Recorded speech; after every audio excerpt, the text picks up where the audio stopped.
Park State. Tom Wisner from Oak River. I always say hi to him. My son taught Roosevelt. Still there, right? Yes.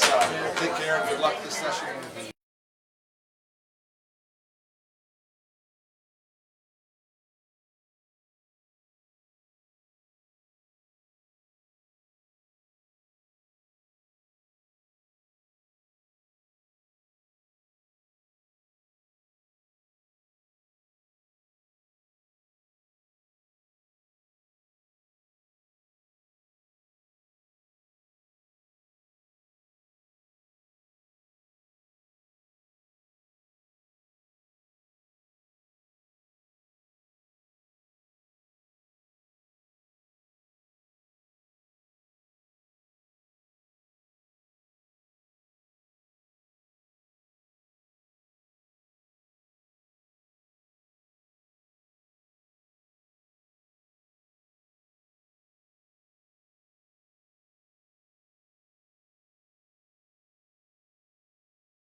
a lot of our work And I have my husband is not wanting to actually and my get children here. are all part of it, and they're all boys.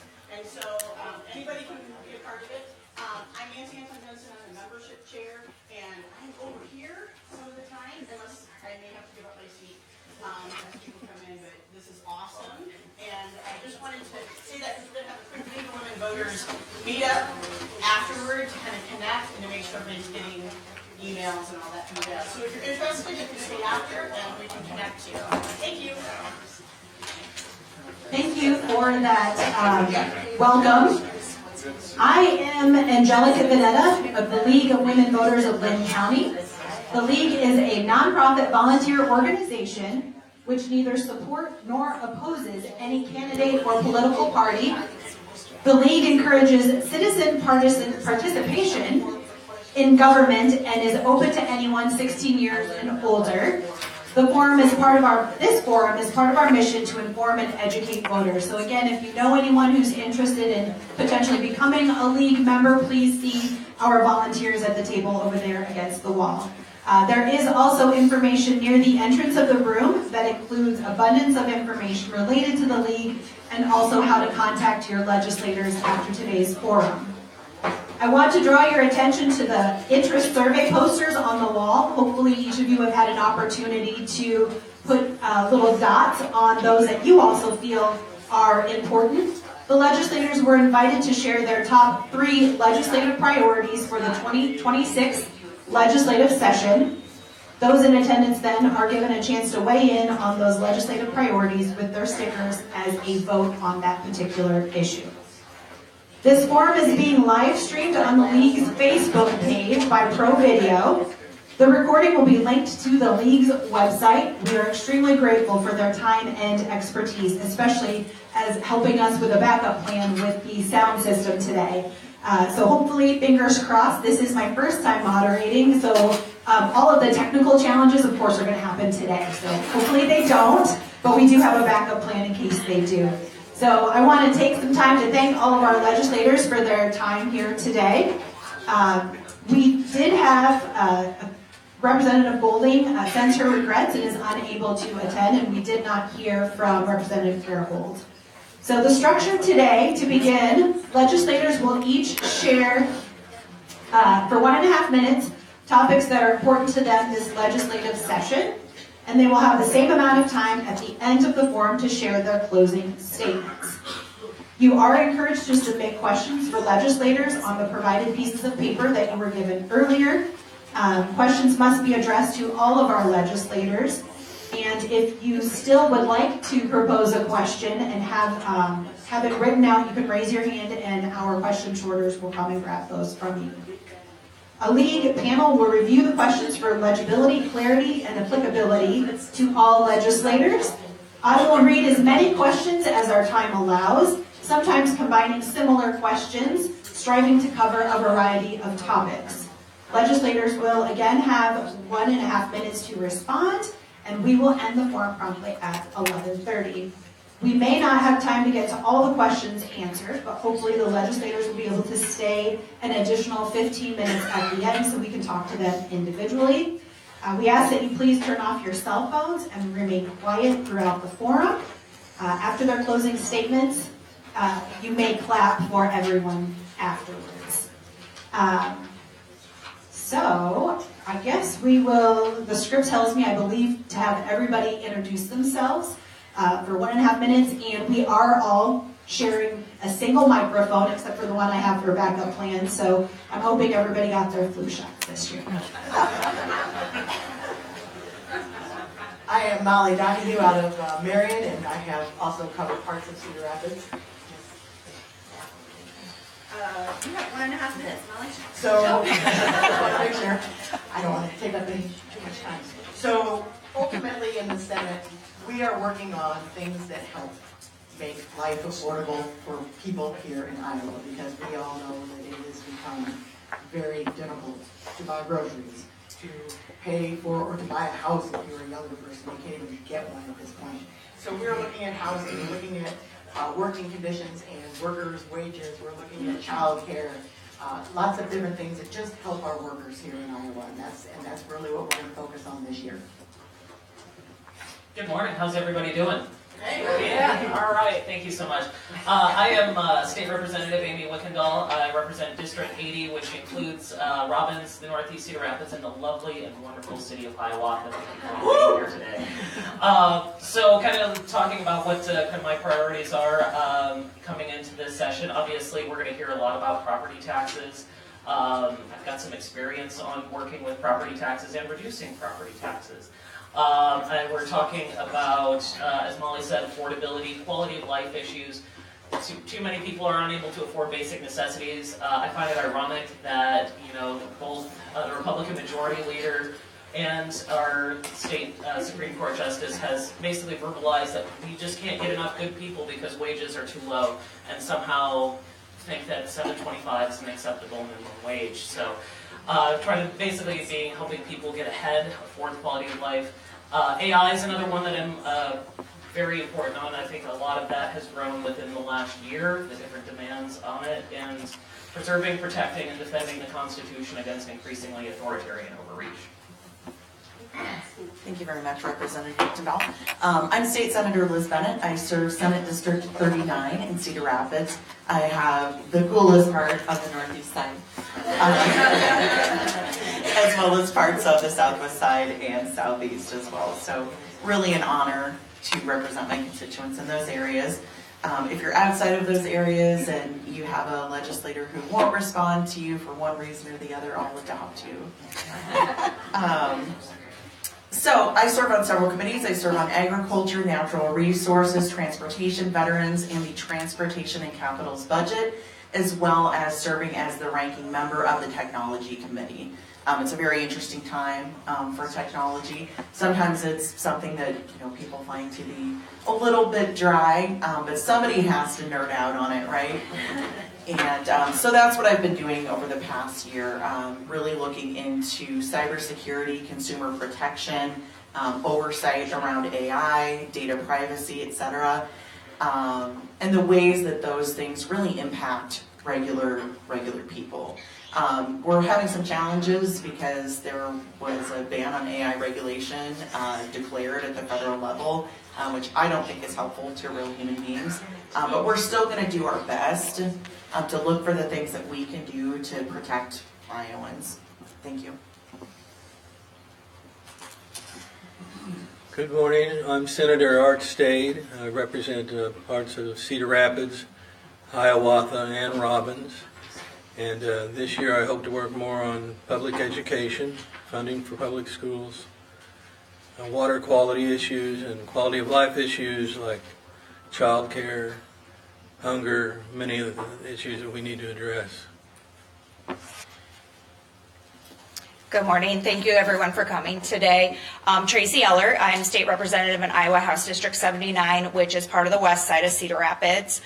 Just as a reminder, the committees that I sit on are in the House are education, education appropriations, HHS, economic growth and technology, and labor and workforce. I do have a change in my committee assignments this year. I'm now the ranking member on the House Education Committee rather than the House the Education Appropriations. So a little bit of switch. Me and Representative Mattson flip-flopped on those. And with that role, we've been doing a lot of work this summer. The House Democrats on the Education Committee have been traveling all across the state. We hit every corner and everything in between to do a listening tour specifically to education. So that's where you're going to see a lot of my focus. We're going to take all that feedback that we heard, which probably no surprise to a lot of you, was the same things, whether it was a rural area or urban area. And we wanted to listen before legislating and use that as we guide our decisions on the Education Committee. Thank you. Hi everyone, Representative Angel Ramirez. I cover House District 78 in Cedar Rapids. I'm new to the legislature this season. Thank you. I had 2 days in the session last year, so this week was my first kind of full week.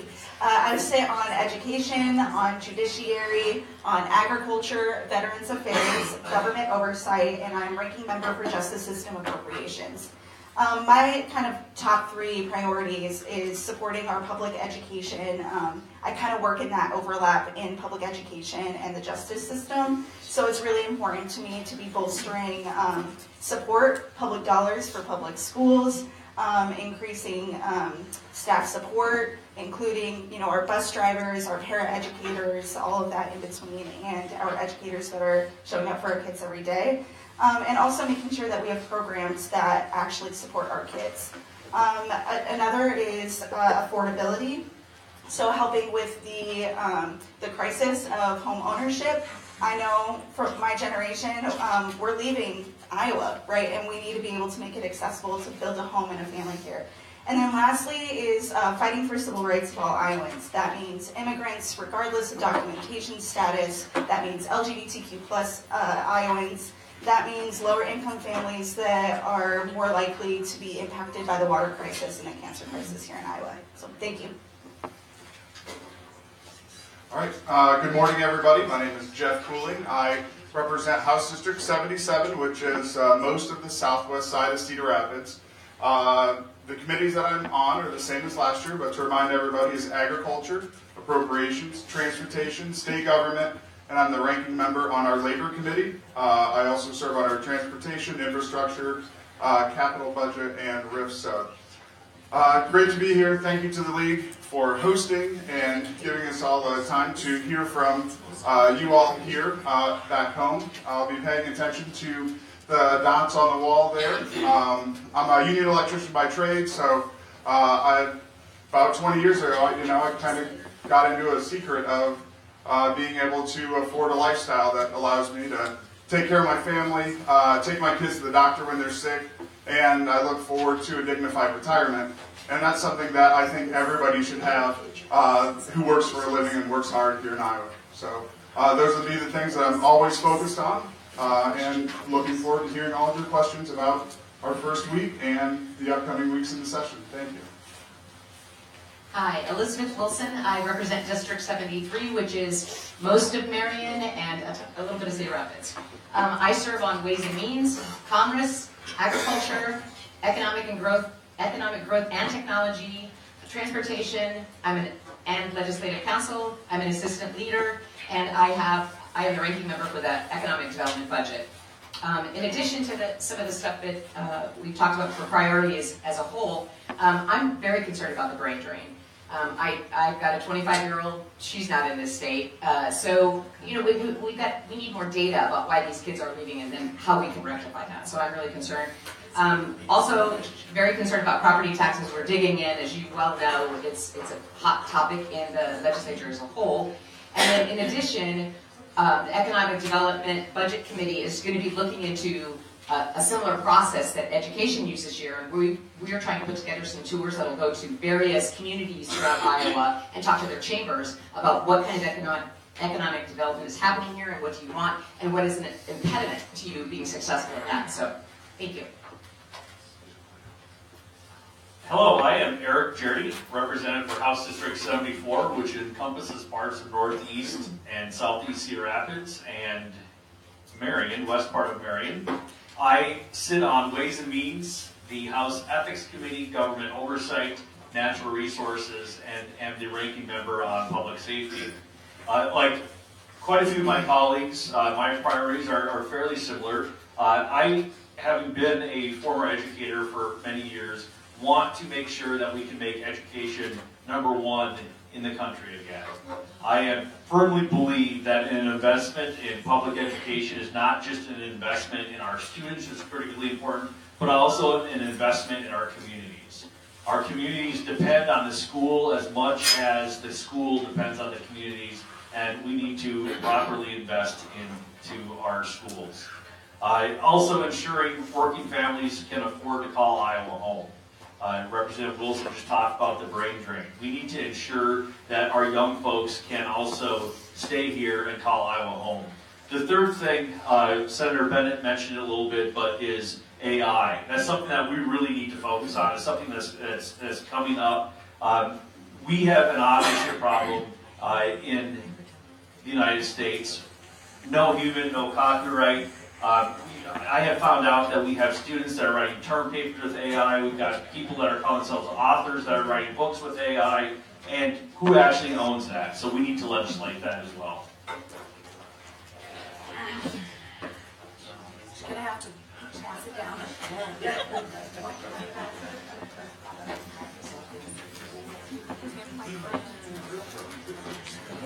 All right, well, thank you all for sharing your priorities with us. I have a whole slew of questions here, and I think it's going to be really challenging to decide which ones to start off with. But I will ask this first question of Representative Wichtendahl, and then we can pass it on for those of you who choose to answer this question. And we are going to start off with something that I think has been quite topical as of late, and that is what's happening north in Minnesota with ICE. So we're concerned about civil rights violations, and how are our Iowa lawmakers looking at this, and what can they do to help protect the people of Iowa? All of those are very good questions and very topical. It absolutely breaks my heart to see what is happening in Minnesota, the atrocity that was committed to Nicole Renee Good.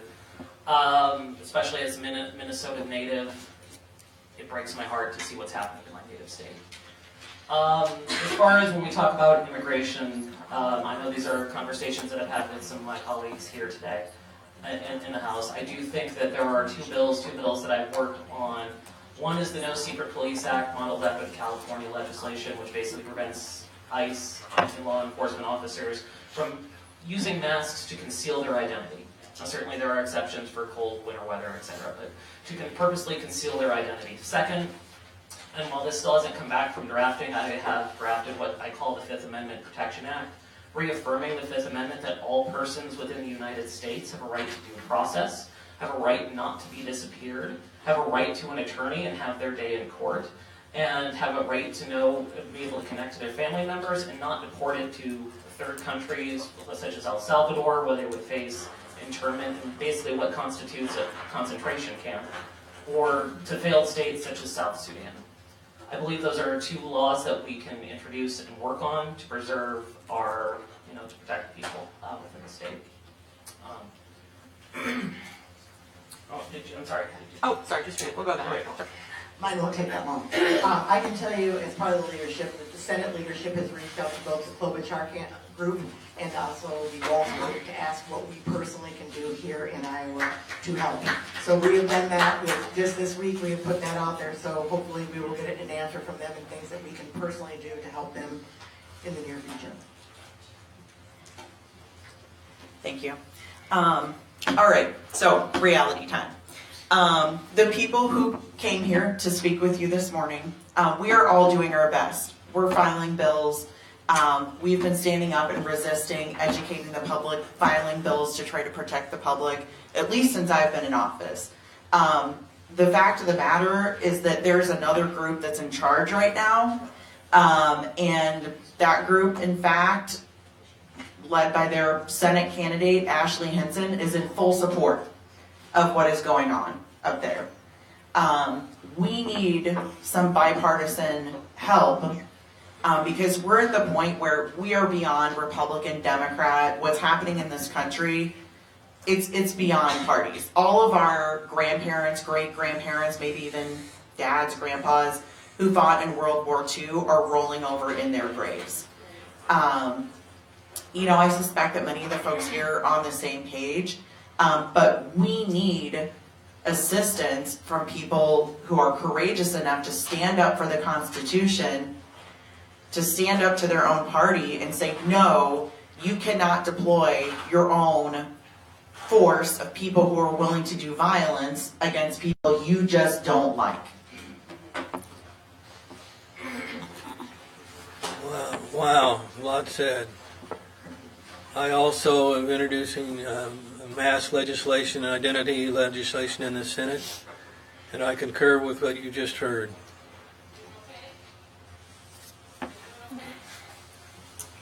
So I want to echo what Senator Bennett has to say. I sit on Judiciary. I am given all of the immigration bills that are coming through.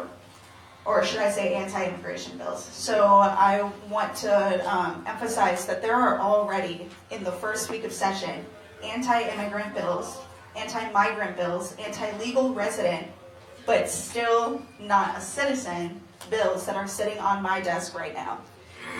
We've been told that the chair of Judiciary is going to kill any bill that Representative Wickendahl and I and other representatives might sponsor, draft. They are going to kill it on arrival. So we need as much public pressure as possible because, as you can imagine, the only thing that might sway the opinions of those who are in charge of the committees that dictate whether these bills pass through or not are their constituents and also the pressure from the entire state. Because we are seeing polls where people from across the state, regardless of political party, are worried about what's happening in Minnesota. That's only 4 hours away. Those are our neighbors, and it's going to be happening here shortly. So just want to echo that. We have a bill right now that we're going to be proposing alongside Representative Wickendahl's bills on January 26th at the Black and Brown Legislative Caucus press conference. So keep an eye on that. Thank you.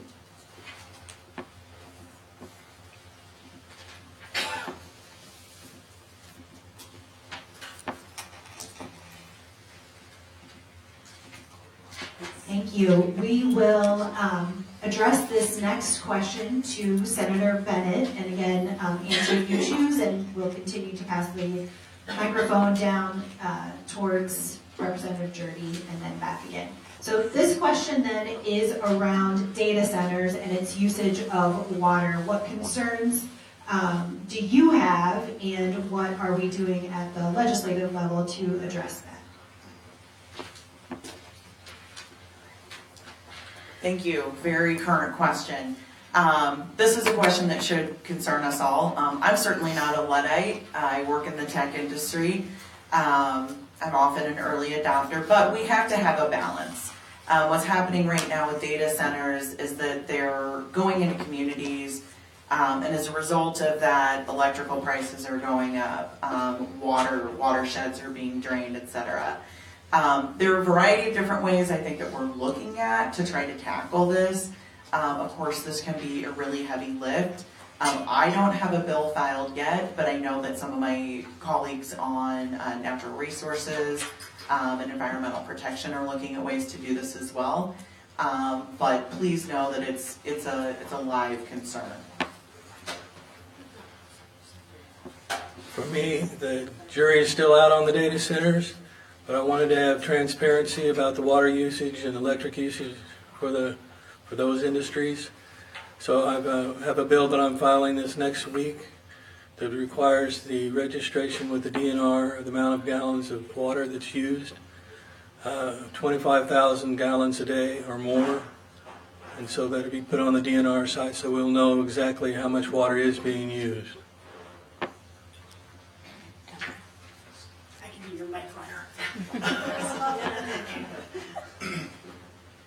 So we've seen a lot of data centers start popping up, especially on the southwest side of Cedar Rapids. As I mentioned, I'm an electrician by trade. I know that the men and women that are out there building those data centers are being paid pretty fairly, right? They're getting great benefits in healthcare and retirement to build those. Those are multi-year long projects. In my over 20 years of construction, some of the longest projects that I've ever seen to continue to go to. So it's something that I keep in mind. Also, the water usage issue can be mitigated because we have the technology to not use the water. They can use recycling and refrigeration to cool that and take some of those water concerns away. I also think that it's not just us under the Golden Dome of Knowledge in Des Moines issue. It's definitely a local issue here or wherever they're being built to make sure that the water usage locally, the studies are done to make sure everything is done responsibly and we all have clean, safe water coming out of our tap whenever we want it. So, just to add on to that, I know many of us have participated in webinars nationally with what's happened in Virginia and other states to find out, you guys were early adopters of data centers and what were the ramifications and how can we learn from that. and then move forward.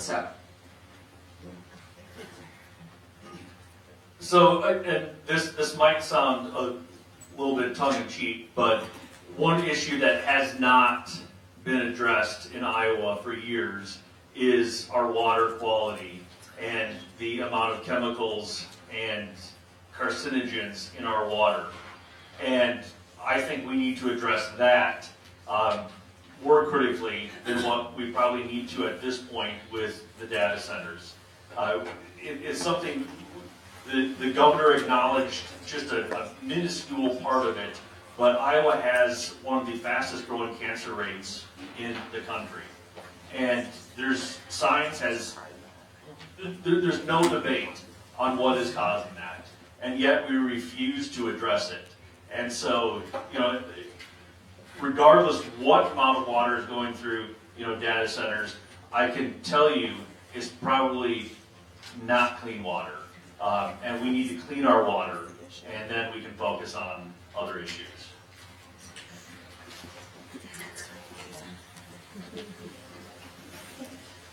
Just want to add a couple of things to a little bit what's been said. As Representative Jerry had alluded to, a lot of times, sometimes what water is being used to cool some of these data centers is non-potable water. But when we look at water usage, we should look at water usage as an entire usage as a statewide. I suspect, based on all available data, that what data centers use is fractional compared to what the agricultural industry uses for water usage. And what we are using for water is certainly strained, and we do need to do more on water quality to tackle these other issues, because they are, at the end of the day, all related. There's no such thing as downstream. One thing on the, sorry, just one other thought. I'm sorry, the legislative cycle has started, and it's growing real bad, so I appreciate that. The other thing is, in terms of power usage that was alluded to, I do know that with the Duane Arnold nuclear power plant coming back online, 91% of what is being generated at that plant will go directly to data centers. Why that's important to you is because it's basically taking a lot of these centers off the grid, off the consumer grid, so that way they're being powered on their own and independently to insulate you from rising consumer rates. To add to them using the Duane Arnold area, when these facilities are being built, not only as Representative Cooling said, can we recycle water, there is also obviously the technology to do wind and solar on those buildings. I don't know why you would put a building up today that doesn't have one of those things part of it. But on top of that, if you look at European models, they're building them underground. And that underground holds the heat and then provides heat to the cities. And so they're actually giving back to the cities versus taking from the cities. So we need to start looking at how we're building these. We need the jobs, we need these things. Technology's not going away. So we need to find a better way to make sure that we can utilize these places and it's beneficial to everybody. Thank you all. And I am just going to add, I was going to ask a question in reference to what Representative Drudy had mentioned with the water quality. So if there are any other legislators who would like to speak to water quality, I will give my...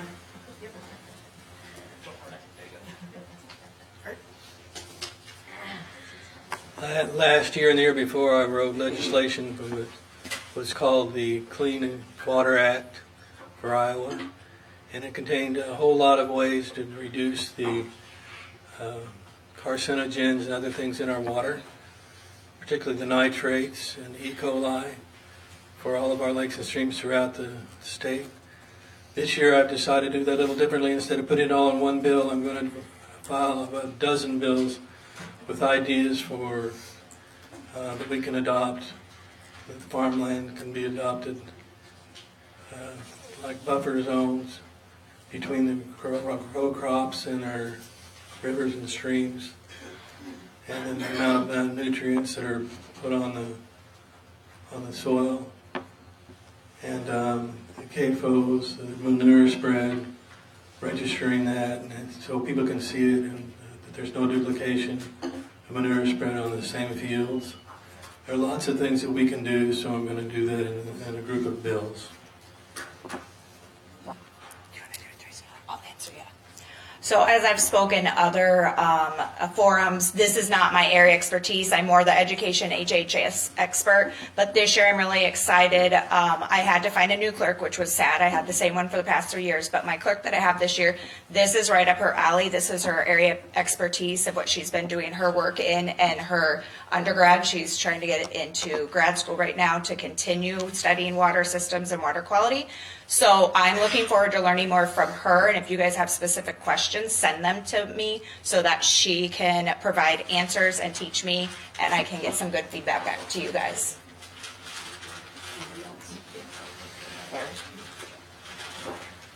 Thank you. I'll use this opportunity to add an addendum. I know Senator State and myself, and I don't know if anybody else was able to make it, but he and I went to a little mini conference meeting on water quality and farm practices in the state of Iowa. And we know that Iowa is dependent on a farming economy. We see it, right? Iowa Hawkeye fans, A&F, America needs farmers. There's no doubt about it. But we have to find ways to, work with farmers. And a lot of things that we've done as far as exterior around fields has worked, and it's been funded by the federal government. Farmers are buying into it. Now's the time to really focus on the in-field farm practices that's happening, and what can we do to encourage farmers to practice more sustainable in-field practices. The conference that we went to, they talked about any farmer that does an in-field farm practice, it takes 3 years before they are able to make up the money and then see higher production. So at that point, when we have so many farmers that are unable to buy land, they have to rent farmland because the price of land in the state of Iowa is so exorbitantly expensive that new farmers cannot start out. They have to rent it. They can't guarantee they're going to have that same farmland 5 years or 6 years or 10 years down the line, so they're not willing to invest in that property like a landowner would. So that's something that we definitely need to take a look at.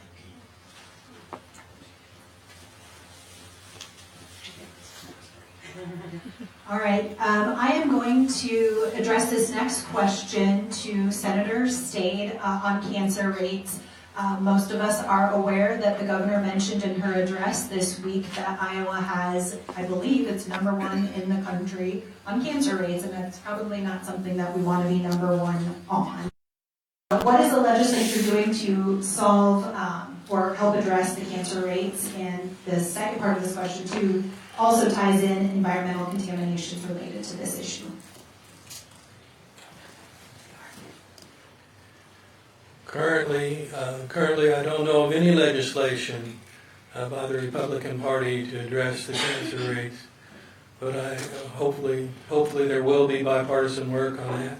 Of course, the nitrates is one of the key ones, and we know that Des Moines Waterworks spent $1 million just this last year in removing nitrates to get down to levels that are low enough that they won't cause cancer. There are also the smoking issues. We still have a smoking problem in the state that we know is the cause of cancer. Radon is another concern. We have the largest concentration of radon in the country. So I hope some of these are addressed. I'm not aware of the majority party doing anything at this point, but certainly we hope they will during this session.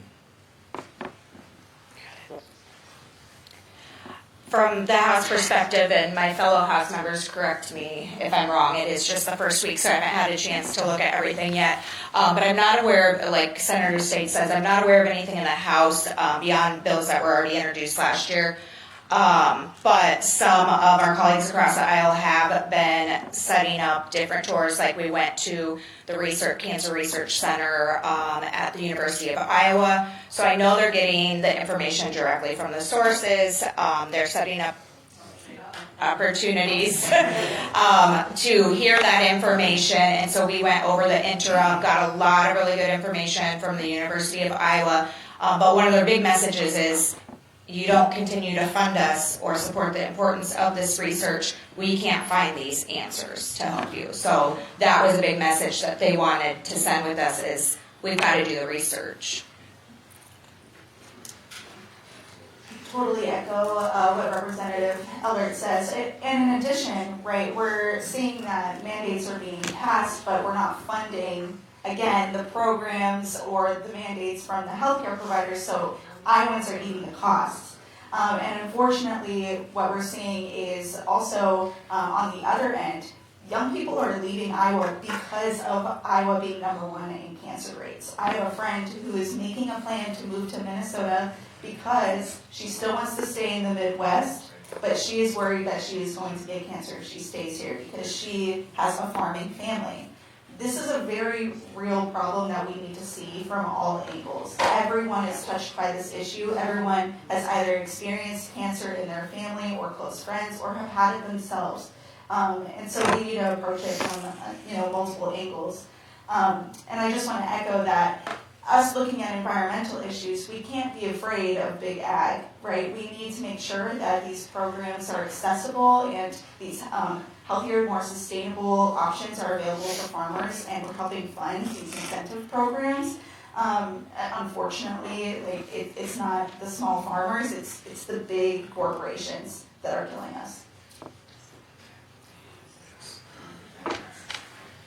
So in the last 2 years, and we're in the second year of this assembly, so there is still a bill that's alive, and maybe it's their way of addressing it, but it's called the Ag Gag Bill. So it would prohibit folks who get cancer from using farm chemicals, from suing those chemical companies. And maybe that's their way of addressing it. I'm not sure, but it's probably the farthest one in the process. So there's a lot of lobbying on the other side to get that to move forward. Luckily, it hasn't because it's such a terrible bill and something that hopefully doesn't come up in Agriculture Committee again this year. So. As far as the House goes, I know we've got a committee people putting together bills for cancer research and fighting this, as well as water quality. You haven't seen the public conferences about those, but you will see those shortly. And I also wanted to note that I was sitting on a legislative panel on Thursday. It was two Republicans, 2 Democrats, and somebody brought up in the audience water quality, and the response from someone in the Senate, Republican, was that really all families should be looking at reverse osmosis systems in their homes because it's only $2,000, and you can get a minimum, and that was a solution. So I was pretty appalled, and I want to share it with you just how appalling that answer was. So one thing that I would argue is that cancer transcends party affiliation and party ideology. I would guess that every single person in this room has had a family member or a friend or currently knows somebody that is battling cancer, or yourselves at this time. This is an issue that we absolutely need to address. We have tackled very small portions of it since I've been in the legislature. I know that radon mitigation has been addressed to a certain extent, but it needs to continue. I know that radon in schools and lead in schools has been addressed. Asbestos in schools has been addressed to a certain extent, but we can always do more. Some of my colleagues up here have mentioned it, but we have a couple of Tier 1 research institutions in the state of Iowa, in the University of Iowa and Iowa State University, that could do a lot of really great research on cancer, on farm practices, on water quality. But we have a state of Iowa that wants to not fund those universities, but want to take funds away from those universities to do that research.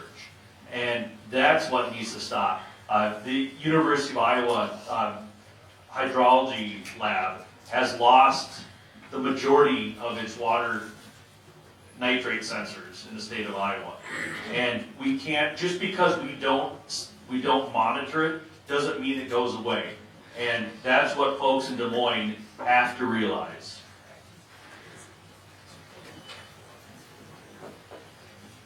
Real quick, just to add to some of the things people have said.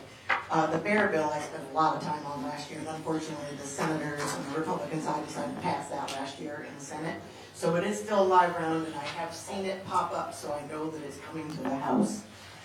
The lung cancer screening has been moved to 40 years of age by the American Medical Association, and I have put that bill in to give lung cancer screenings to anybody at age 50 and up, multiple sessions in a row now.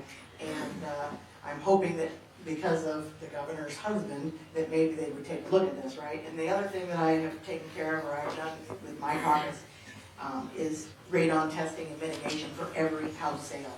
That you cannot sell your house without it being tested. And if it needs a mitigation, you either pay for the mitigation or you drop that cost so the person buying it can pay for it. This is more of an observation than anything. I do want to point out as we address water quality and what it means, usually our friends across the aisle will quickly point out that we are anti-farmer, which is not true. What we have is not a farmer problem, what we have is a political problem, because we have farmers in Minnesota, we have farmers in Wisconsin, we have farmers in Illinois, we have farmers in Missouri, who all grow very similar crops to what we grow in Iowa, and they do not have the nitrate problems that Iowa has. Fundamentally, it is a political problem and a government that refuses to deal with it. Kind of talking about the bear bill that Senator Donahue had mentioned, I think that is a perfect example of our broken political system, because at the end of the day, they can sustain lobby groups to the tunes of millions of dollars to basically purchase votes within the legislature. At the end of the day, we do also need to start addressing the role that dark money and deep money has within our politics, because until we can really address those, we can't necessarily address the bigger issues that are facing our state. Thank you. So as you can imagine, we also have a lot of questions around public education. Many of you have mentioned that that was a priority of yours as well. I will ask this question though. We'll start off with Representative Eller as a ranking member of the House Education Committee. And it's probably a 20-parter. I don't know how many parts of this that you want to answer, but I think we can summarize it in funding. Around supplemental state aid, school choice vouchers. There's also the charter schools with the new charter schools that were just approved this week. I think one in Cedar Rapids and then another one as well. And then just the quality of education that our public students deserve. You're first. So I guess I'm not sure exactly what the question is. That just sounds like a lot of topics. Is there a clear question? I guess we could, if it's funding, then how do we get public dollars back into public schools? I mean, that's the $1 million question. We, a lot of us sitting up here just came from meeting with our school board to get more specifics on, if you live in the area, they're facing a huge deficit and cuts are coming up, and so we just sat with them discussing a lot of this. The growing number of vouchers going out and the charter schools, as you mentioned, yes, there is one, a new one that just got approved, and some of the existing ones are continuing to grow. They're adding on additional grades or additional space. That's certainly not helping. We've got to fund them appropriately. If we don't, if we knew the answer to how to do that, we would all be doing that right now, but also funding them on time. I know Representative Jurdy has had legislation in the past, and I don't know if he still does this year, but to make sure that we set it by that date so they at least can plan a little bit better. But it just, I don't know how to answer. We all, all of us up here support fully funding them and at more than they've been getting. They're not succeeding with all the additional money going out. But if there's more specific questions, I can talk to that. Vouchers. What? Do you want to Vouchers. As Representative Ellard said, all of us up here support public dollars for public schools. Our taxpayer money should not be going towards private schools that only serve a select few. They're not held to the same standards that public schools are held to. They could turn away students and families for little to no reason, legally. So that's also one approach that we're going at it. You know, if Republicans specifically are refusing to put taxpayer dollars into our public schools, the least we can do is hold private and charter schools accountable to ensure that they're giving students and families the same opportunities. So, you know, we're in the House Democrat side, we've proposed to cap and sunset the reckless voucher programs. But we've also, you know, we're looking at bills in the Education Committee to require private and charter schools to provide the same types of programs that right now private schools are allowed to send their students to public schools. But then the problem is public schools are eating that cost for those students, right? The private schools aren't paying to send their student to join a team, right, at WASH in Cedar Rapids. So we're looking at bills to be able to at least alleviate those costs that public schools are eating right now to serve private school students. Thank you. Yes, want to make Iowa #1 in education again. I have 2 kids in school, and it's I want to make sure that they become good, productive citizens of our community. The fact that we're spending almost $400 million of taxpayer money a year to non-elected private companies, you can't audit them. We don't know how they're spending those dollars, what they're spending it on. There's no other tax dollar you can't follow to where it's given and spent. And there's no way to audit it, and it's probably a lot of it going out of state, all sorts of terrible things there. So yes, treat them with the same accountability that public schools have, public elected school boards, and everything else. We can, the answer is increased funding from the state, not what they're doing and not what we're hearing about what they're going to give schools this year. So, and we can do it. We obviously have the money to give, close to $400 million a year to other schools that aren't public, and we could start with that. So, the money's there, and the fact that it's just not accounted for all the way down the line. So as Representative Eller had said, I have sponsored a piece of legislation that I suspect that nearly 100% of Iowans would support, and the nearly 100% happen to be my colleagues in the House that don't support it. But what it says is that we are sent to Des Moines to do only one job we have to do, and that is set a budget for the state of Iowa. And one of those budget lines that we have a state law in the books that says we will set it by a certain time period in the legislative session is our school funding. And so the legislation that I have says that if legislators are unable to set school funding by the statutory date, legislators no longer get paid for their time in Des Moines. What other job can you go to and not get your job done and still expect to get paid? Legislators, particularly the folks that won't support the legislation that I suggested, are in that vote. We have also proposed legislation that says we will have, again, an Iowa Education Summit to bring academics, to bring parents, to bring students, to bring educators together from not just our state, but the region, the country, and the world to figure out what do we need to do to make sure that our students are getting a 21st century education prepared for work beyond their schooling.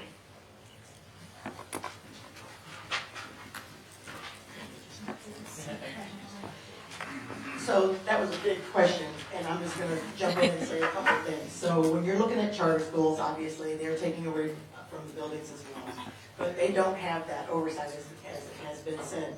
But you also need to know they have 5 years to prove that they're actually doing something better than what the public schools are doing. And typically after those 5 years are up, over 30% of them shut down. Because they aren't. They are not proving to be better. They have proven that they are not better than public schools. The private schools have to prove nothing at all, and that's a huge problem. That money is going outdoor, as Representative Cooling said, with nobody having any say about where it's going, how it's being used. Obviously, the school districts are all banding together this year, and they've asked for 5%. If they don't get that 5%, we know that 200 more school districts will go on budget guarantee, which comes out of property taxes, another issue here in the state, right? So we need to make sure that we are getting the money to the schools that needs to be in the schools. And to add on to what Representative Jardy said, if they don't get it done by a certain time, it should automatically be 4%. We don't even get to vote. One second here. So since none of our friends from across the aisle are here today, I'm going to be a fiscal conservative for a moment. So I think it's important when we talk about the ESAs, the voucher programs, to remember that Governor Reynolds, Speaker Pat Grassley created the largest entitlement program in the state of Iowa that is not currently being regulated, that is not currently being oversight, and grows at a somewhat exponential rate, that ultimately is unsustainable. When we talk about these things, they are very much passing the buck to you, the taxpayer. Because each year that they defund public education, they send that money down to the school boards, where they have to make up the difference, either by, funding through property taxes, funding through debt. So you are paying for that decision.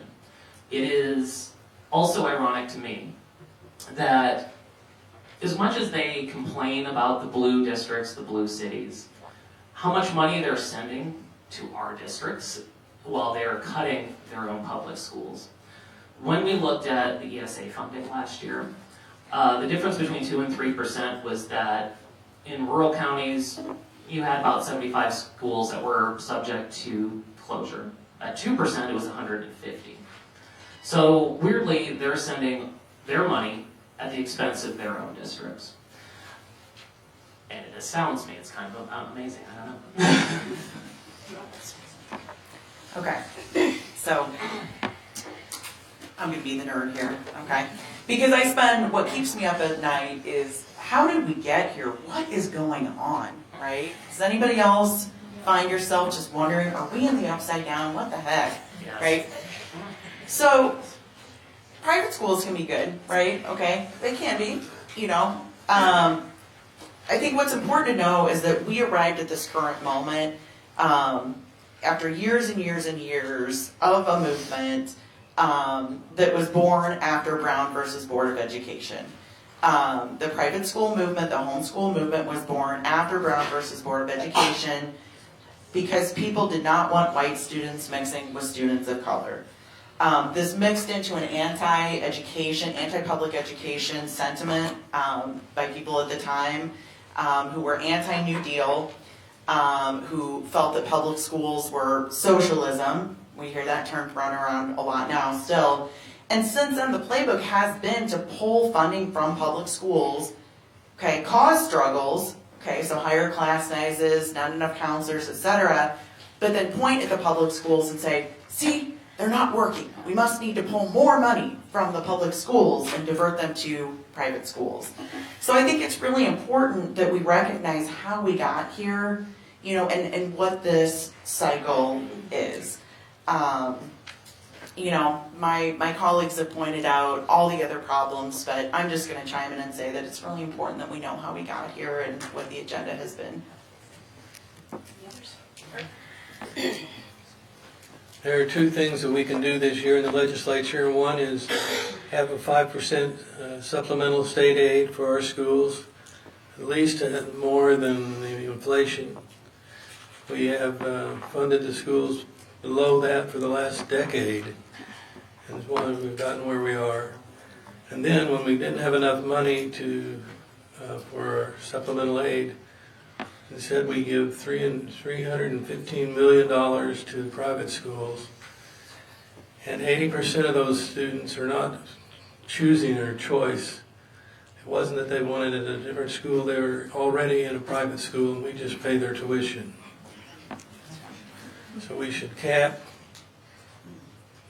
the income levels at the very least, and have the books audited. I be recognized for a second time? Can I be recognized for a second time? It's okay, it's okay. Okay, yeah?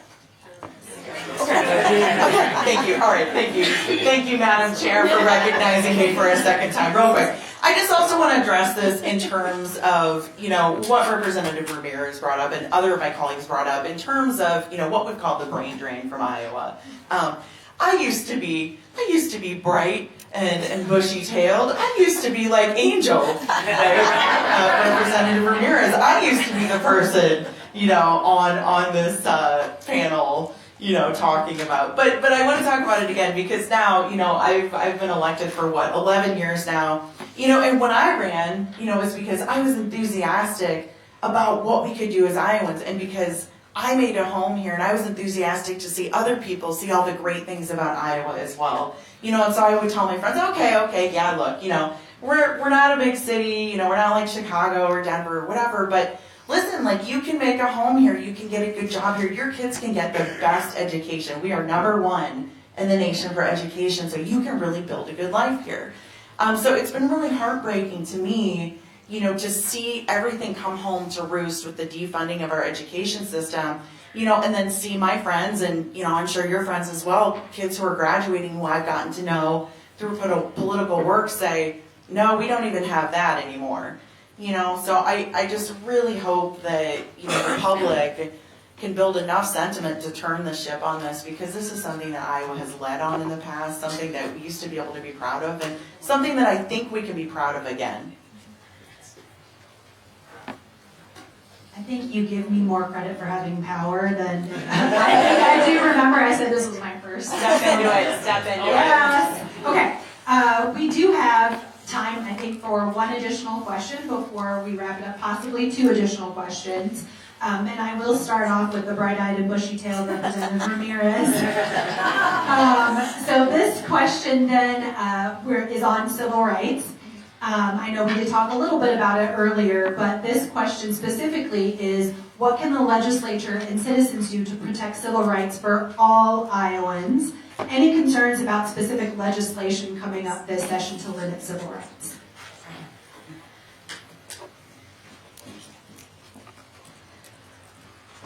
Okay. I'll yield my time to her. Keep track.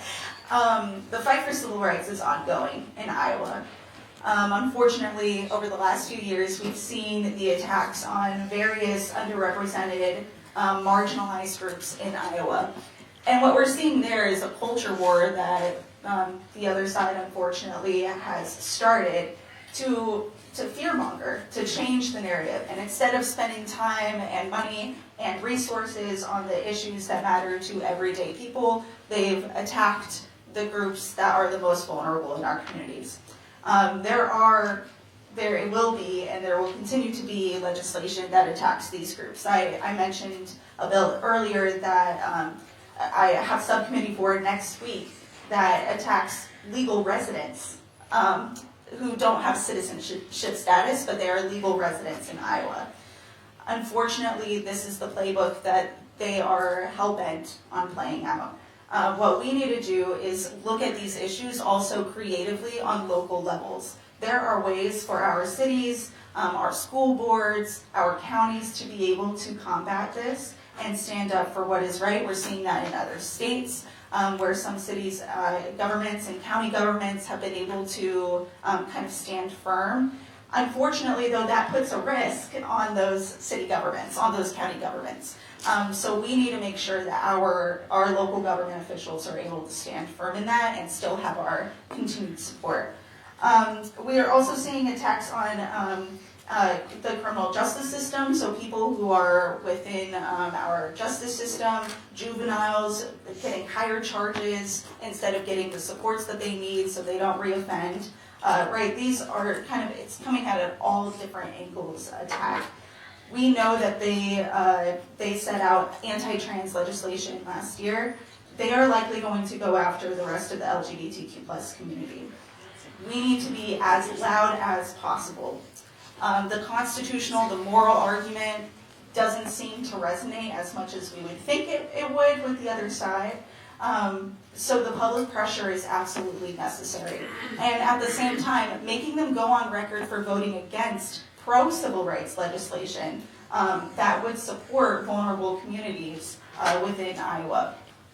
I could talk about this for a very long time, but make sure that you're following some of these really prominent civil rights groups, IMMJ, Escucha Mi Voz, ACLU, all of these groups are lobbying against these anti-civil rights legislation and putting their support behind pro-civil rights legislation. So keep an eye on those groups because they're doing a lot of that groundwork.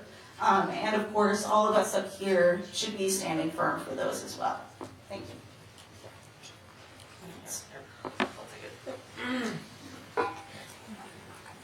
So what we're seeing in Des Moines and across the nation, I mean, it is the byproduct of a long-term culture where ultimately the ends are political power. That's the only thing that the majority cares about. That's the only thing that the Trump administration cares about. Political power and how to wield it against its enemies. And it doesn't matter who that enemy is. Yes, today it's the trans community, and it's been the trans community for a long time. And I will still say with a straight face, if you guys were obsessed with the trans community as bringing down prices, eggs would be free right now. But that is always the goal. That is always by design. They will target the trans community today, they'll target the immigrant community today, and they'll target another community tomorrow. Just because you're a conservative doesn't mean you're safe. You've seen President Trump and his party purge his own party. As much as I detest Marjorie Taylor Greene, who would have saw that breakup coming? But that is what the goal is. Political power at all costs. And I feel that this hasn't been vocalized enough since the shooting in Minnesota last week. But basically, if we accept the premise of obey or die, we are not a free country. And we will not be a free country. And that needs to be vocalized because freedom and liberty and justice for all is the birthright of all Americans. And never say, this is not my fight. There is nothing more American than standing up for the rights of the public system.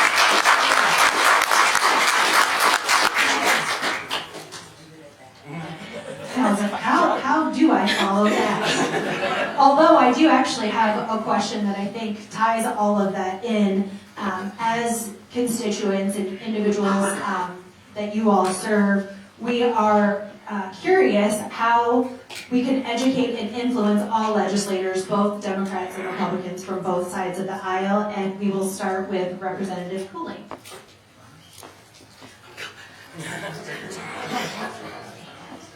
Can you repeat the question? How can constituents and folks in the community talk to and influence legislators? Yes, you got it. Good job. From both parties. From both parties. Absolutely. So, I'll speak, to folks that are my constituents, and not, it's coming to these things, asking us questions, right? We're going to end here and coming up right away and getting your question in personally, coming to the Capitol and talking to us, finding us, going to the chamber, sending a note in, trying to pull us out, knowing the committees we're on because we'll be down there, so either before or after committee, grabbing us and talking to us. Emails are good, right? I mean, I get hundreds and hundreds of emails, and they get sorted through and gone through, and I read them. For me, emails are fine. When we get a bunch of those and they all say the same thing, it's okay. There are a lot of organizations that get out there and get their folks to do that. The more personalized the message, the more legislation impacts you, gives us, right, a better idea of how it's going to affect people. When I look at legislation, I look at the practicality. What is this going to do in Iowa, in my community? And those stories we will feature a lot as legislators on the floor, and how that's going to affect somebody, because to a lot of folks it's text on a bill, it's just on a screen, on a paper, and to think about how legislation is going to impact Iowans with your personal stories helps us a lot. So in my opinion, it helps me. So yeah. I think what has been proposed is really good. I think it's also important that sometimes you might feel a connection with another legislator. Maybe that's not your representative, but I know Representative Cooling and I had a situation where somebody came to the Capitol, and I actually asked, it was his constituent, but I asked if I could take the topic, and really developed a long-standing rapport with this particular person. So sometimes we may have some expertise or just a place in our heart for a specific topic too. So we all represent all of you. We just are supposed to first and foremost concentrate on our constituents, but we don't take votes that aren't good for Iowa, because that would be silly. So we're all here for all of you. Nope.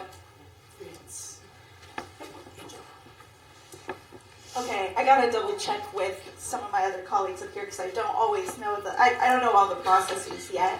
But what I've gathered is that if you get a group of 5 people that could come and visit the Capitol and request a meeting with the chair of the committee that's looking at the types of bills that you're concerned about, that could be more impactful, that face-to-face, than even, I would say, 100 emails saying the same thing. That's what I've kind of gathered, because then they're forced to answer questions in front of you. And if you could catch these bills while they're in subcommittee before they go back to the big committee, before they go back to the House chamber or the Senate chamber to vote on, you have a much higher likelihood of stopping that legislation. So, I know it's inaccessible. I know that we're 2 hours away from Des Moines, but if you're able to kind of bring a group and schedule a meeting with like a chair of that committee or someone that might be seeing that subcommittee, I know it happens quickly, but that might be a really effective way, especially if you do it behind an organization's name. And you don't always have to wait for us to be in session. I do most of my meetings and my work with people in the interim, because that's when a lot of the work is done. That's when we're starting to work with the bill drafters. Like for this session, for example, our bills have to be submitted by this week that we're going into. That's only the second week of the session. So after that, as far as like bill ideas, we're done. We can still do amendments, and then obviously next year we draft bills, but we start working on those in the interim. So familiarizing yourself with who's on the committees that you have, that the legislation is going to go through, that you care about. That's not always who represents you as your legislator, because we've all shared what we sit on and it's very different. We don't represent every issue. So also reaching out to those. And I've traveled, like the education committee, we traveled all around the state, and that was because we were getting requests to be listened to, and that kind of turned into that listening tour. And I know a lot of us here are more than willing to travel to different areas. So like they've said, do those face-to-face meetings and make those relationships. I like what Representative Ramirez said. If you can be at a subcommittee meeting where your bill is being considered and you can make a difference, your presence there and your testimony can change minds, particularly if you have information or a story to tell about how it would influence you.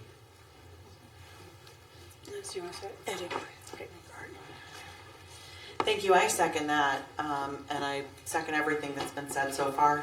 Another thing you can do to expand your own reach, because I recognize a lot of the people here. I think a lot of you live in districts that the people up here represent. And so I think sometimes it can probably get frustrating, when you're talking to us and we're like, yes, we agree, we're trying, right? So one of the things you can do to expand your influence is think of good friends or family members who don't live in a blue district, okay? Think of friends or family members and think, I think I've heard them complaining about, they don't agree with what's going on in politics, and talk to them about the issues. And this doesn't have to be smooth. This is not a smooth time in our history. So don't worry about what to say. You can say, hey Marlene, I'm worried about what's going on in her state. It's very important to me to talk to people I'm close to about it. You can make a bullet pointed list, and if they agree with you, show them how to email their legislator, because a lot of people don't know. People have just never done it before. Do they have a few friends who agree? Take a day trip to Des Moines. track a couple issues that you care about, like Senator State said, and bring your friends up and come to a subcommittee. That's a way that you can magnify your voice and your power, especially when you already have representatives or senators who agree with you.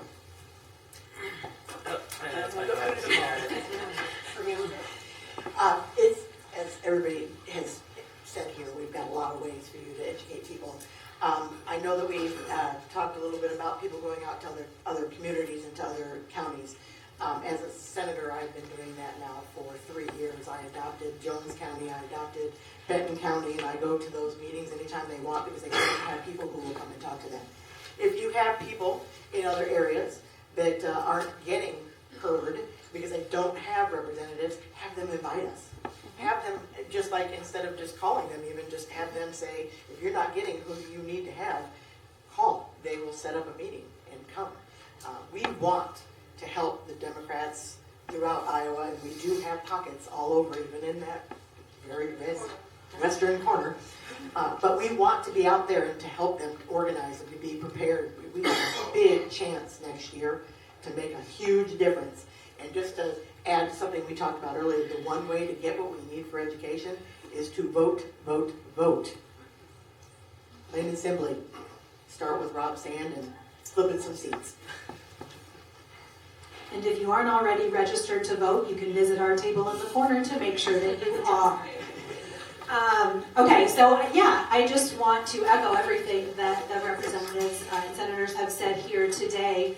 They want to hear from us, and I attended my first day on the Hill 10 years ago, and I was terrified, but I promise you each one of these individuals up here put their pants on one leg at a time, I think, just like we do. Some of them might hop in, I don't know. But we are done with the questions. I know I didn't get to questions around election changes, SNAP benefits, property taxes, other tax cuts, IPERS, research, and a whole slew of other things. Again, hopefully our legislators will be able to hang around a little bit for you to be able to ask questions. And again, you can find out if they put their pants on one leg at a time. The League thanks our legislators and you, our audience, for your participation in this morning's forum. We also want to thank the Hiawatha Public Library for their help with the arrangements. And once again, we want to thank our friends at Pro Video for live streaming and recording this forum. I did also want to mention that Senator McClintock did have another meeting that was already scheduled before this one, and he does plan to be here in February. So we'll start with our final question, and you do each have 2 minutes, and we did prep for these questions, and we'll start with Representative Wilson, and then go in sequential order. But please share a story from a constituent regarding a piece of legislation that was helpful or harmful. Again, you'll have 2 minutes to respond. What was the question? A piece of legislation from a constituent that was helpful or harmful, a story about that. That's not what I wanted to answer at all. Prepared remarks, and now I have to think that separately. Many of you know, from that kind of perspective, many of you know that I have been working on opioid settlement funds for a long time. And that came from this constituent that Representative Cooling and I shared. We have a long-standing relationship, and we did have some opioid settlement fund legislation was passed last year. I'm not 100% in love with it, but for me, it's always progress. I mean, and boy, that was a hard lesson when I came into the legislature. At the end of the day, progress is better than no progress. So we'll continue to work on that. And it was a 3-year event to have actually get that legislation passed, and I'm still working the aspects of it that I don't like. So I think it can happen. But one thing I wanted to mention, that I'm going to slip in some of my closing remarks here, is that we don't always need code to fix problems. In fact, it is the most inefficient way, in some ways, of fixing problems.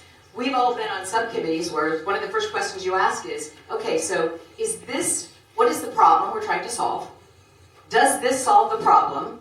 And is there a more efficient way? And I've been in subcommittees where the answer is, hey, you who work in the Department of Insurance and you, 2 insurance companies, can you guys solve this problem? Can we get this constituent or this group of constituents taken care of in a timely manner? That's better than waiting for 3 years, in my opinion. So don't forget, we're not always talking about code, we're talking about how to solve problems efficiently.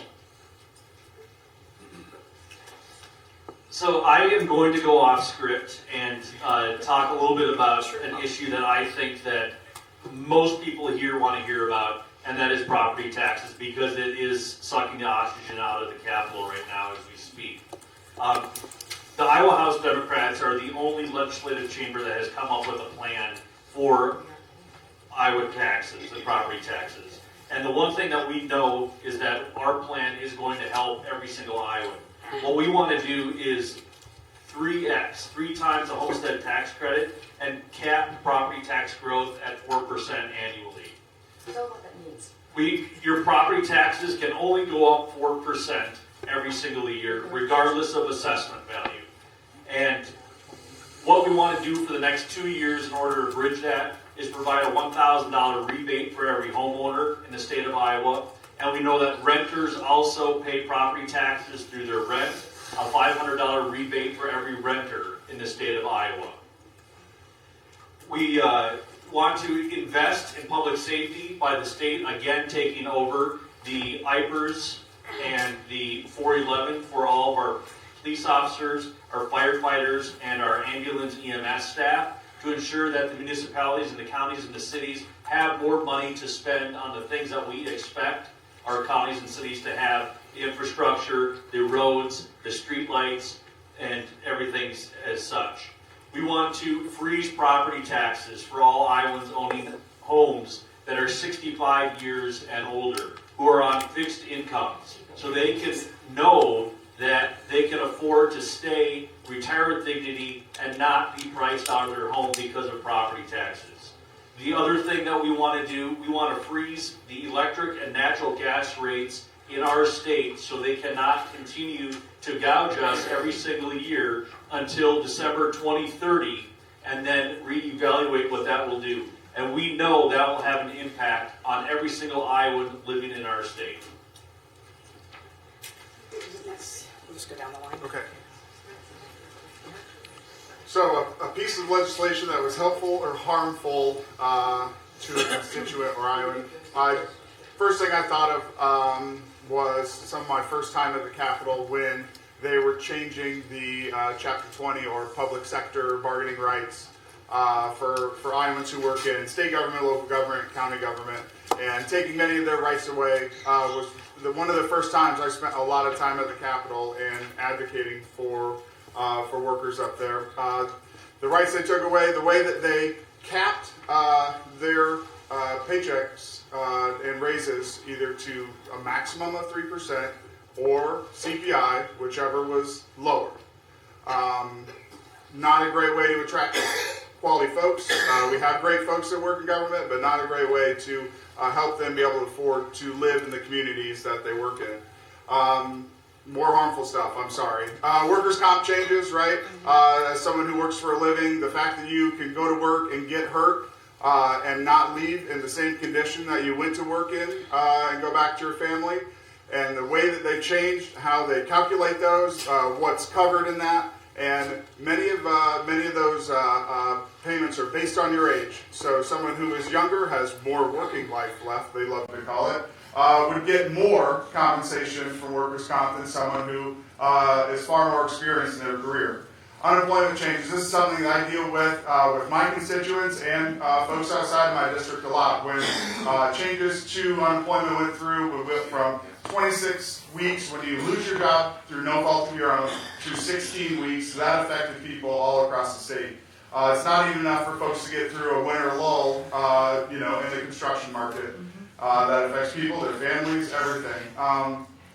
Those things are big. What's hitting my inbox a lot last week and this week is some changes we made to pharmacy benefit managers. There's a lot of things we can do there, but the increased cost you're seeing in your prescriptions right now is directly related to that bill that I tried to amend and fight on the floor.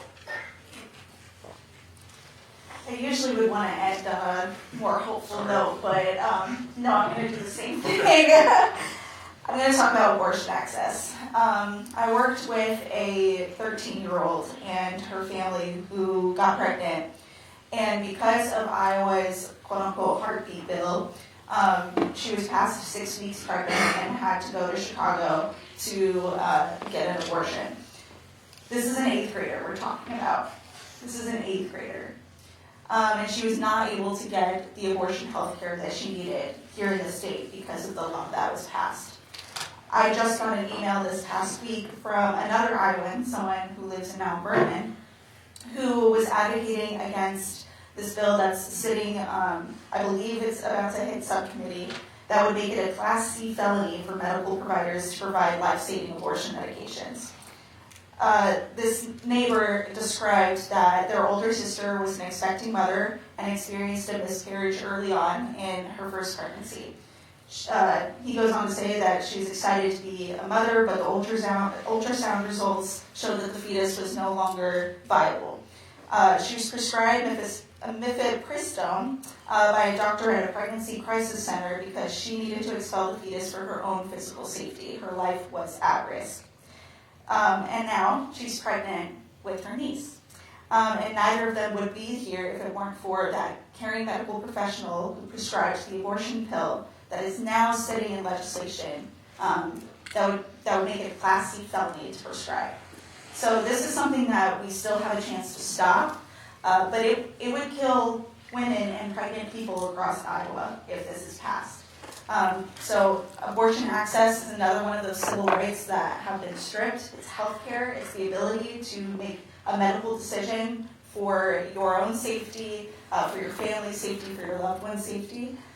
So, we all need to make sure that we're advocating for that as well.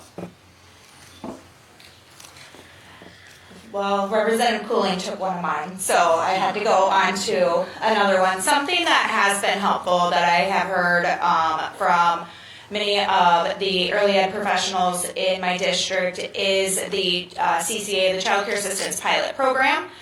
Because of that, those that work in child care centers or want to work, because we know we have a workforce shortage in child care centers and we have child care deserts all across the state, they're able to do so now because of that pilot program, because they can automatically qualify for child care assistance and that's kind of like a benefit package to them, and that helps take one of the expensive burdens off their plate and allow them to work in this profession that is grossly underpaid. So that is something good. The downside is those reimbursement rates for child care assistance to the programs that accept them is still very, very low, and we continue to see programs close because of it, or we continue to see programs no longer accept it, which then is harmful to those low-income families that can't find a place to use that subsidy. Last year, I met with members of the deaf community, including constituents, and they wanted to let me know how difficult it is to be engaged if you're deaf in government. They wanted to be participatory and watch and see, hear what's happening in the state legislature, including the Senate and the House.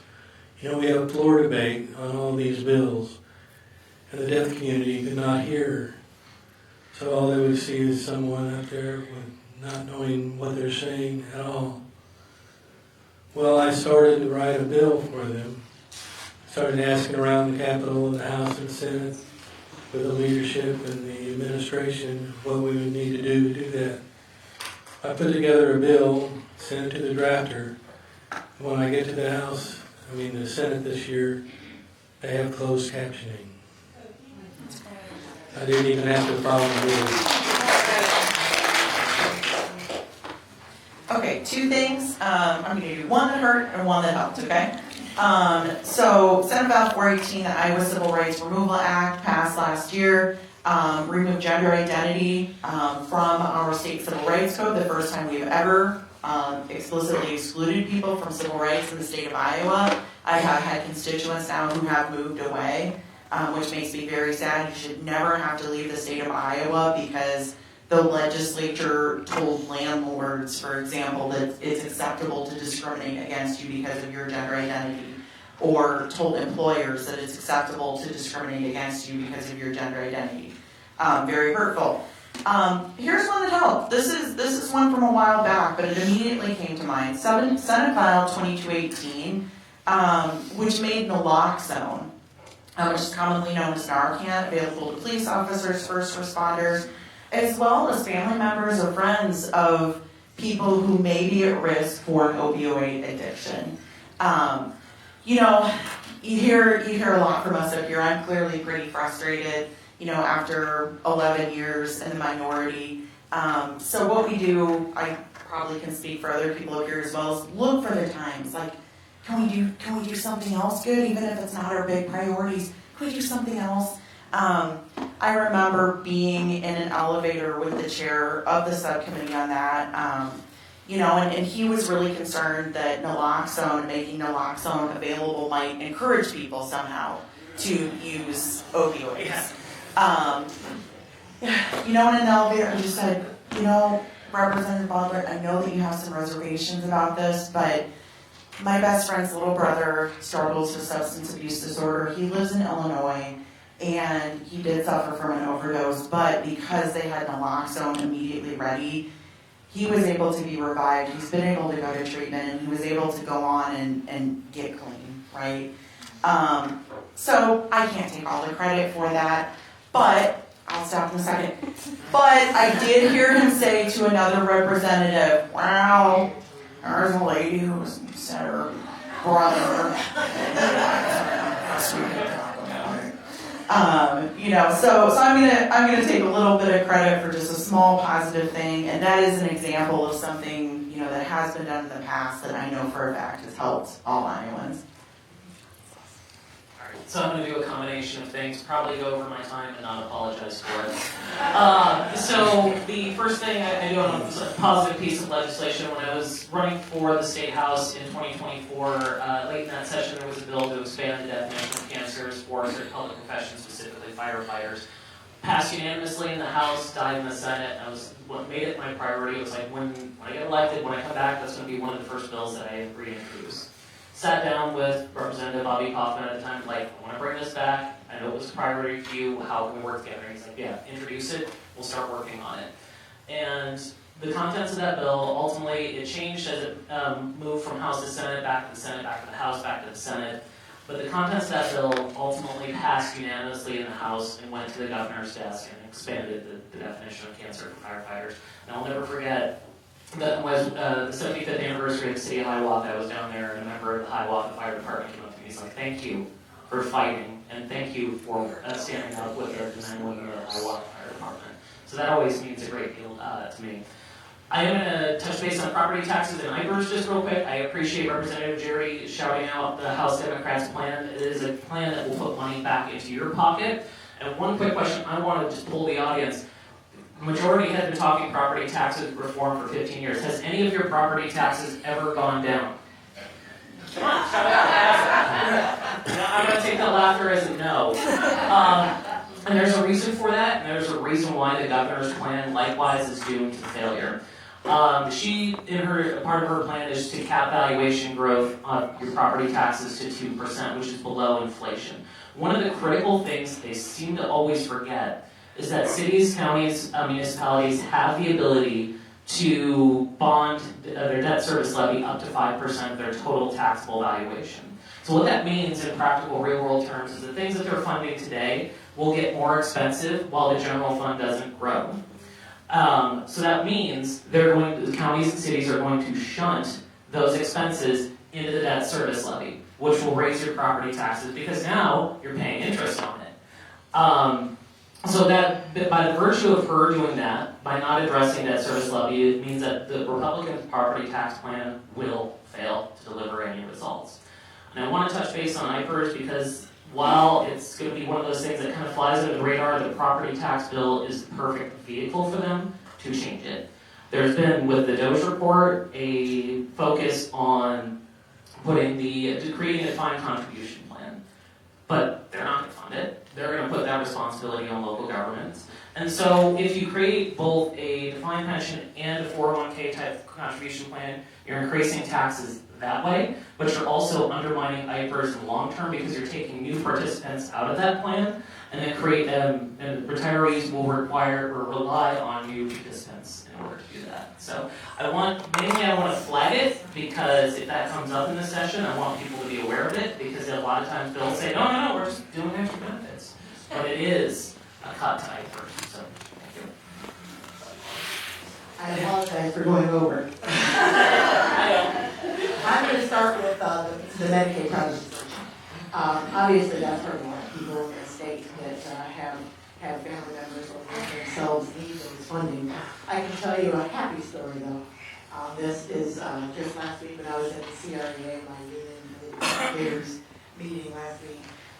One of the young teachers stopped me in the parking lot after the meeting, and she just wanted me to know that 2 years ago she had written me, before she was in education, but 2 years ago she had written me and asked for help making sure her disabled child would get the services they needed because they were not. And if you don't know, our waiver process is 7-8 years out. So if you're on a waiver, you're not getting help for a long time. And so she just wanted me to know that the 2 phone calls that I made got her child what they needed. And so that was, we don't hear those things unless you come and tell us. So it's good to hear that I actually do that for her. The other thing is, when we do education funding, there are some schools that receive this 5% or this 5% number for at-risk youth.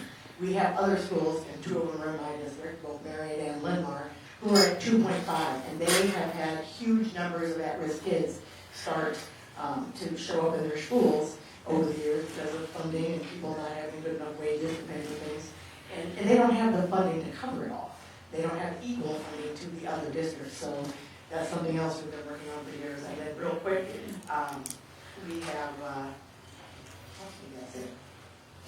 oh no, I did have one bill passed last year. Didn't have my name on it, but it was word for word my bill, and that Senator Sweeney finally admitted, yes, it was your bill. But it was for disabled veterans. And so to me, it got passed great. It's my bill. It was good for the disabled veterans. It would be nice if they would at least co-sponsor it and let us stay on our own bills. But it did pass, and it will help some veterans with 150 kind of travel deals that they have, because they do have the ability as veterans and disabled veterans to constantly fish on one license. They don't have to buy it again. This got them tracking as well, and that happens to be for one of my constituents. And sorry for going over. Okay, thank you. Once again, thank you to everyone for attending this event, both in person and virtually. Let's give a round of applause for our legislators.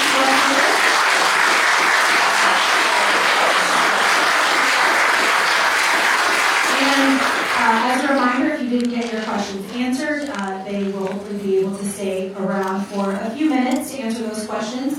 I did also want to recognize we have a couple of other elected officials. I know we have Councilmember Niskanen, Councilmember Van Orney, and School Board Director Scarlett was here, correct?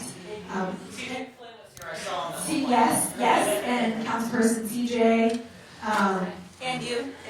Yes. Oh, and myself. Right.